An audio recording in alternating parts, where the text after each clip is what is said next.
Alors, cet objet, il y a de fortes chances qu'il soit juste là, sur un bureau, pas très loin de nous. On s'en sert tous les jours, c'est vrai, mais est-ce qu'on s'est déjà demandé ce qui se passe vraiment à l'intérieur? Allez, aujourd'hui on soulève le capot et on va décortiquer cette machine fascinante, pièce par pièce. Pensez-y, chaque clic de souris, chaque touche qu'on enfonce, chaque vidéo qu'on lance, eh bien ça déclenche une réaction en chaîne incroyable. Derrière l'écran, il y a tout un écosystème de composants qui travaillent ensemble à une vitesse fulgurante. Découvrons ça. Bon, c'est le moment. On ouvre la boîte.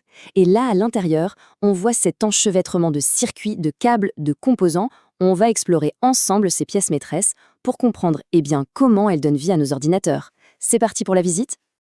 Ok, première étape. Pour qu'une ville fonctionne, il faut un plan. Un réseau. Dans un ordinateur, ce plan, c'est la carte mère. C'est vraiment la fondation sur laquelle tout le reste est construit.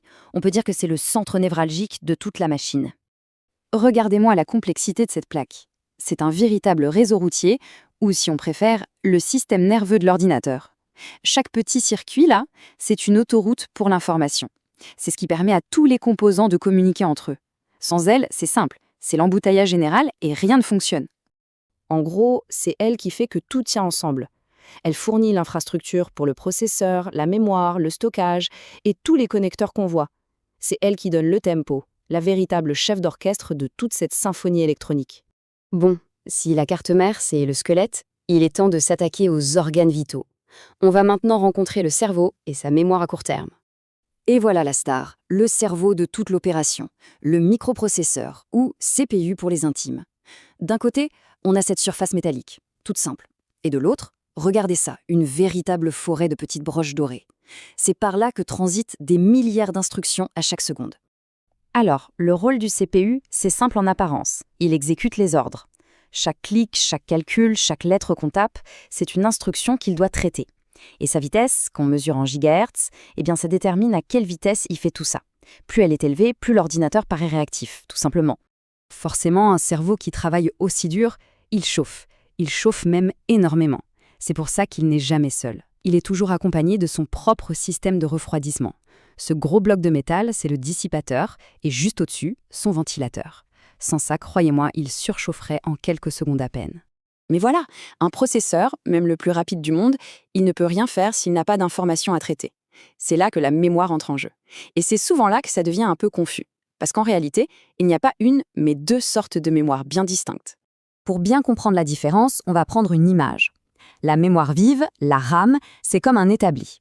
C'est là qu'on dépose les outils et les projets sur lesquels on travaille en ce moment. C'est un accès ultra rapide, mais à la fin de la journée, quand on éteint la lumière, on range tout. Le disque dur, lui, c'est la bibliothèque. C'est là que tout est archivé à long terme, même quand l'ordinateur est éteint. Ça, ce sont les barrettes de mémoire vive, la fameuse RAM. Plus on a de la RAM, plus notre établi est grand.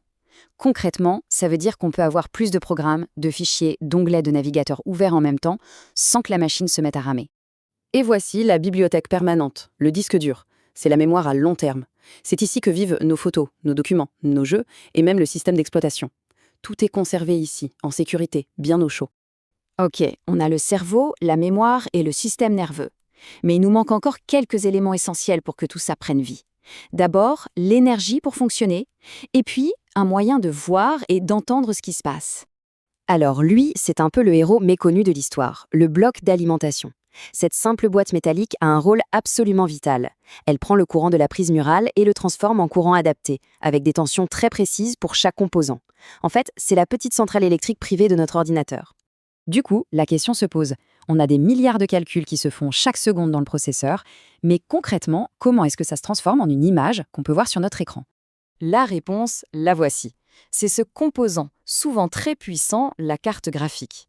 Il faut la voir comme un atelier d'artiste. C'est un deuxième processeur, mais lui, il est ultra spécialisé et entièrement dédié à une seule tâche, créer des images. Elle vient donc se brancher sur la carte mère et elle prend en charge tout l'aspect visuel. C'est elle qui génère l'image qu'on voit à l'écran et surtout, sa grande force, c'est qu'elle est capable d'accélérer des calculs 3D extrêmement complexes. C'est ce qui la rend absolument indispensable pour les jeux vidéo ou la réalité virtuelle. Bon, notre ordinateur est presque complet. Il peut réfléchir, il peut se souvenir, il peut même créer des images. Il ne lui reste plus qu'une chose à faire, communiquer avec le monde extérieur et avec nous. C'est la dernière étape de notre visite. On en vient à notre carte mère, notre hub central. C'est elle qui, à l'arrière du boîtier, nous offre toutes ses portes d'entrée et de sortie. Ce sont tous les connecteurs qui nous permettent de brancher notre univers externe à la machine. Le plus célèbre de tous, bien sûr, c'est le port USB. Il est devenu complètement universel. On l'utilise pour connecter une infinité d'appareils. La souris, le clavier, l'imprimante, le téléphone, la liste est sans fin. Et un autre port essentiel, c'est la sortie vidéo, comme ce port HDMI par exemple. C'est ici qu'on vient brancher l'écran. Ce connecteur, il est directement relié à la carte graphique pour transporter le signal visuel qu'elle a créé jusqu'à nos yeux. Et voilà, on a fait le tour. Chaque pièce, du plus gros processeur au plus petit connecteur, a une fonction bien précise. Mais ce n'est que leur collaboration, parfaitement orchestrée par la carte mère, qui permet à cette incroyable symphonie technologique de jouer sa partition. Le tour du matériel, du hardware, est maintenant terminé. On a vu le squelette, les muscles, le cerveau de la machine, mais un corps aussi puissant soit-il ne peut rien faire sans un esprit pour le guider, n'est-ce pas? La vraie question qui reste, c'est qu'est-ce qui donne des ordres à tous ces composants? Mais ça, c'est une toute autre histoire.